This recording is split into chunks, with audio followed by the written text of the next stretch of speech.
Nasi kuning, which translates to yellow rice, has been a long tradition in my family. The recipe has been passed down through generations and has been revised for the past 50 years. Traditionally, nasi kuning is a dish that is made with a bunch of smaller dishes on the side, anywhere from 2 dishes to 6 to even 40.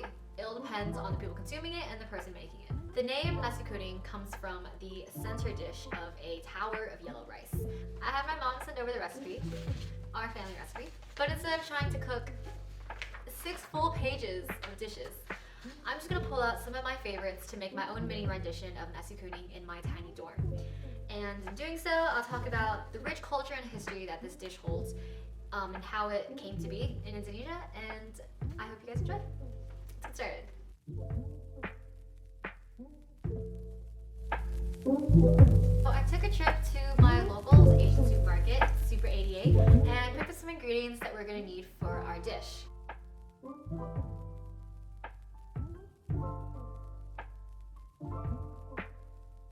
We're gonna start by making the centerpiece, nasi kuning, the yellow rice. I'm just gonna start by putting some rice in my rice cooker. Now I'm going to add some coconut milk into our rice, turmeric powder. It's a nice yellow color right now. Rice cooker. So while our rice is cooking, I'm gonna move on to bakwan jagung, or corn fritter. So far I've just took canned corn and just patted it dry, and I'm just gonna put everything else together right now.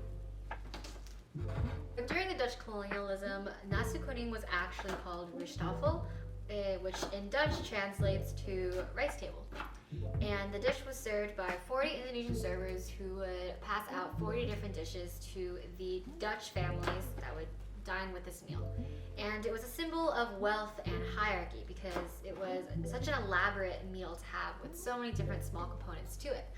So often the higher, more wealthy Dutch families were the ones who consumed this, while the Indonesians were the ones who served it during their colonization.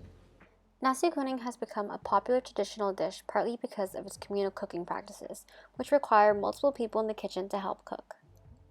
So since Indonesian cooking has a lot of communal cooking tradition to it, I got my brother to help me cut the garlic because he's better cook than I am. Thank you! Food scholar Fadli Rahman actually writes about the Dutch influence on Indonesian culinary culture during the colonization period in his book Rishtafel.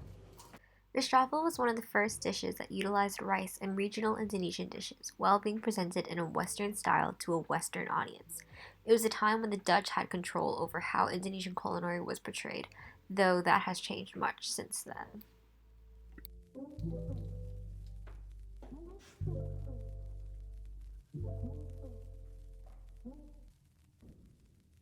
Go get that. So I've just made our batter for the bakwan jagung, or corn fritters. It's a very thick consistency.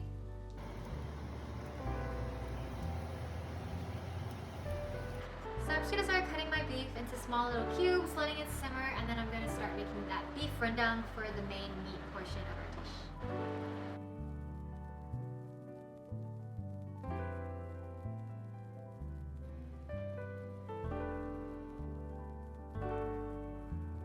Okay, so we got all of our dishes together for our nasi kuning, and now it's time for plating and the assembly. I'm gonna attempt to make a little nasi kuning tower, but I'm not idea how it's gonna turn out, so we'll see.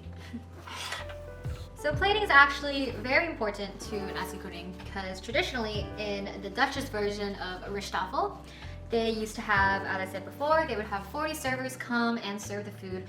So when the Indonesians took this as their traditional dish, they actually changed it so that dishes would be served on one big platter instead of multiple small dishes. This meant that instead of having to have 40 different servers serve every single dish of the meal, everything would come out on one plate where everyone would just take from a communal platter. And this shift was really a representation of how the Dutch used to use this dish as a representation of their wealth and authority. And when it became a traditional dish for Indonesia, nasi kuning became a representation of communal cooking and family and togetherness and bonding and dining. They turned a dark time for Indonesia into something that is happy and something that people can enjoy together.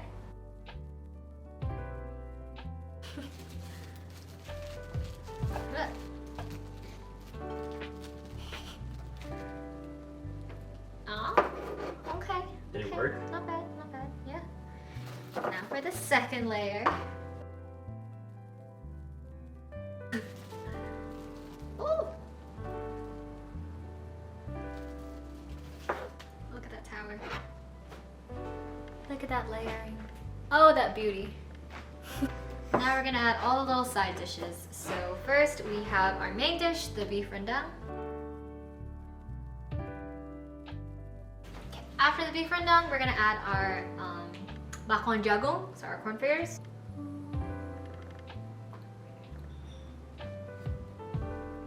Now I'm just gonna add some shredded egg.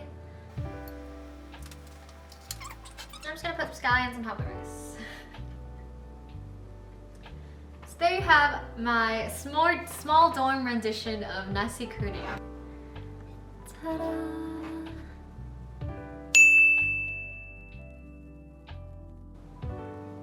That'll be my little. Now I'm gonna have my brother try some of it out, see what's good.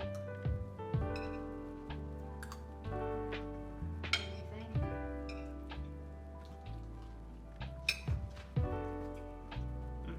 It's good. So thank you for joining me in my journey to trying to recreate this family tradition.